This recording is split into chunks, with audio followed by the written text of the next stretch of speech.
Today is Friday the 13th. I'm certainly not a superstitious person, and it hasn't affected me in any way, shape or form.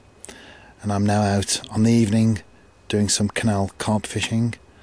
I'm fishing with boilies, and already I've had 2 nice chub, so I'm not going to blank. But it would be nice to catch a carp, and hopefully as the night now starts to draw in, the carp will become active and I'll catch a fish or 2. I haven't seen any action yet from feeding carp.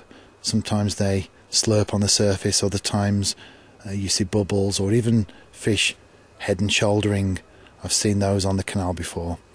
But so far all quiet apart from the 2 chub, and hopefully I'll have something to report back later. This looks very Friday the 13th-ish, doesn't it? It's now midnight, so it's Saturday the 14th now. I've had quite a few chub. There's been plenty of action from those. Lots of plucks and short runs, connected with a few fish. Obviously the better fish in the swim. Lots of fish topping as well. Lots of fish activity, but unfortunately no carp. So I'm going to give it perhaps another 45 minutes. Although at this time of the year, a few hours beyond that and it'll be light again. But I'll see how it goes. And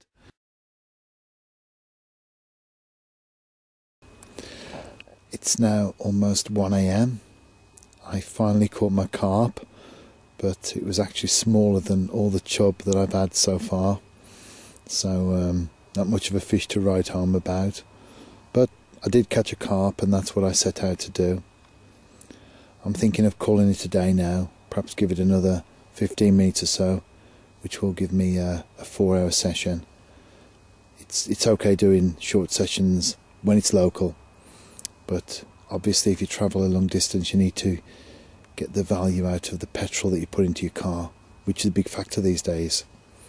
But I've got one eye now on the glorious 16th, and so I think I'll go home and get a sleep for the rest of the night, and then there's tomorrow, and then Sunday evening I shall be out somewhere waiting for a midnight start to the river season.